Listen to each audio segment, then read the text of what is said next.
Hello दोस्तों। कभी सोचा है कि बस एक स्विच ऑन करते ही कमरा कैसे जगमगा उठता है, या आपका फोन कैसे चार्ज होने लगता है? ये सब बिजली का ही तो खेल है। और आज हम इसी खेल के पीछे के नियमों को समझने वाले हैं। तो चलिए इस मजेदार सफर पर निकलते हैं। सोचिए जरा, एक पाइप में पानी बह रहा है। बिजली भी ना कुछ कुछ वैसी ही है। बस यहाँ पानी की जगह होते हैं बहुत छोटे छोटे कण, जिन्हें हम इलेक्ट्रॉन्स कहते हैं।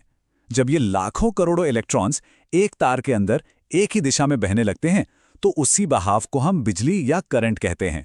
आज हम यही जानेंगे कि इस बहाव को कंट्रोल कैसे करते हैं और इसकी गिनती कैसे की जाती है। अच्छा, तो इसे ठीक से समझने के लिए हमने इसे कुछ हिस्सों में बांट दिया है। सबसे पहले हम जानेंगे कि इलेक्ट्रिक करंट असल में है क्या। फिर हम मिलेंगे तीन बड़े खिलाड़ियों से, वोल्टेज, करंट और रेजिस्टेंस। इसके बाद हम समझेंगे ओम का नियम, जो इन तीनों को एक साथ जोड़ता है। और आखिर में देखेंगे कि ये सब हमारे घरों के सर्किट में कैसे काम करता है। तो चलिए सबसे पहला कदम उठाते हैं। कुछ भी जानने से पहले ये समझना जरूरी है कि इलेक्ट्रिक करंट का असली मतलब क्या है। यही तो पूरी कहानी की बुनियाद है। इसे ऐसे समझिए, मान लीजिए आप सड़क पर खड़े हैं और ये गिन रहे हैं कि 1 मिनट में कितनी गाड़ियां गुजरती हैं। बस इलेक्ट्रिक करंट भी यही है। ये मापता है कि किसी तार के एक पॉइंट से 1 सेकंड में कितने इलेक्ट्रॉन गुजर रहे हैं। इसे हम आई से दिखाते हैं और एम्पियर में नापते हैं।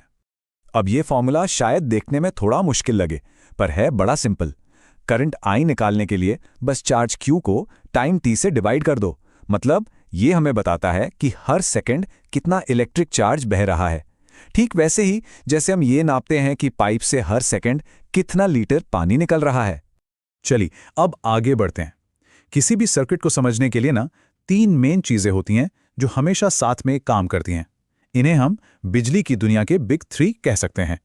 पहला, जैसा हमने अभी देखा, करंट, मतलब इलेक्ट्रॉन्स का असली बहाव, हमारे पाइप में बहता हुआ पानी। दूसरा है वोल्टेज। अब वोल्टेज को ऐसे समझो जैसे वो प्रेशर या धक्का है जो पानी को पाइप में आगे बढ़ा रहा है। जितना ज्यादा प्रेशर होगा, पानी उतनी ही तेजी से बहेगा। ठीक वैसे ही जितना ज्यादा वोल्टेज, उतनी तेजी से करंट बहेगा। बिना वोल्टेज के कोई करंट नहीं, बिल्कुल नहीं। और आखिर में आता है रेजिस्टेंस। इसे ऐसे सोचो कि पाइप कहीं कहीं से पतला हो गया है या उसमें कोई रुकावट आ गई है। ये क्या करेगा? पानी के बहाव को धीमा कर देगा। बस रेजिस्टेंस भी इलेक्ट्रॉन्स के बहाव को धीमा करता है। कॉपर जैसी चीजों में रेजिस्टेंस बहुत कम होता है, इन्हें हम कंडक्टर कहते हैं। और रबर जैसी चीजों में बहुत ज्यादा, इन्हें इंसुलेटर कहते हैं। इसीलिए तो बिजली के तार तांबे के होते हैं और उन पर रबर की कोटिंग होती है, सेफ्टी के लिए। तो हमारे पास करंट है यानी बहाव, वोल्टेज है यानी धक्का, और रेजिस्टेंस है यानी रुकावट। पर ये तीनों आपस में जुड़े कैसे हैं? यहीं पर आता है बिजली का गोल्डन रूल, ओम का नियम। मतलब सीधी सी बात है, अगर आप वोल्टेज धक्का बढ़ाओगे तो करंट बहाव भी बढ़ जाएगा। बस शर्त यह है कि रेजिस्टेंस रुकावट उतना ही रहे। है ना, बिल्कुल कॉमन सेंस वाली बात। ज्यादा प्रेशर मतलब ज्यादा बहाव। और ये सारी कहानी इस छोटे से फॉर्मूले में सिमट जाती है। V बराबर IR, वोल्टेज बराबर करंट गुणा रेजिस्टेंस। ये बहुत बहुत जरूरी है, तो इसे अच्छे से याद कर लीजिए। ये आपके बहुत काम आने वाला है। ठीक है, अब जब रूल पता चल गए हैं तो इन्हें एक्शन में देखते हैं। आप किसी सर्किट में चीजों को कैसे जोड़ते हैं, इससे करंट और वोल्टेज का बर्ताव पूरी तरह बदल जाता है। इसके दो मेन तरीके हैं, सीरीज और पैरेलल। जरा इन दो सर्किट को देखिए। बाईं तरफ है सीरीज सर्किट। सोचो ये एक सिंगल लेन वाली सड़क है, कोई दूसरा रास्ता ही नहीं है। सारी गाड़ियों को एक ही लाइन में चलना पड़ेगा।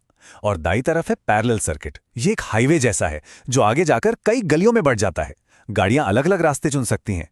अब ये टेबल हमें बताता है कि इन दोनों में होता क्या है, और इसका सबसे बढ़िया एग्जाम्पल हमारे घरों में ही है। घर की लाइटें, वो पैरेलल सर्किट में होती हैं। कभी सोचा है क्यों? अरे भाई, ताकि अगर एक बल्ब फ्यूज हो जाए तो बाकी के तो जलते रहें। अगर ये सीरीज में होते तो एक गया मतलब सब गए, पूरे कमरे में अंधेरा। ओके, थियरी बहुत हो गई। अब टाइम है इसे असल में इस्तेमाल करके देखने का।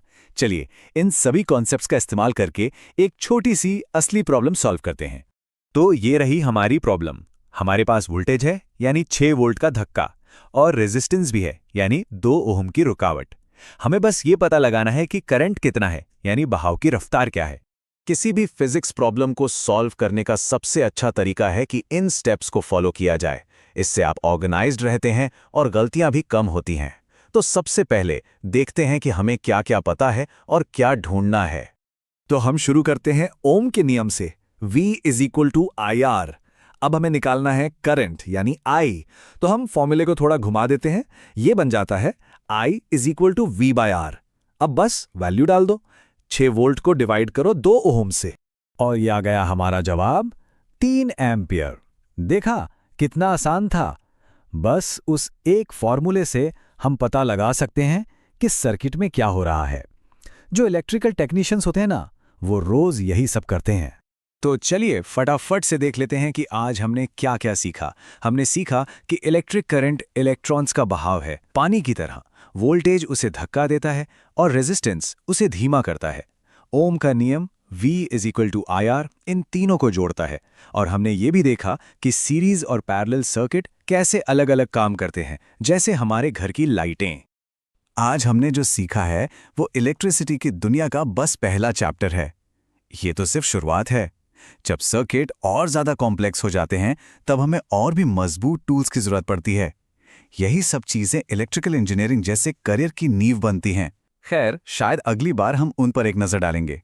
जुड़ने के लिए शुक्रिया।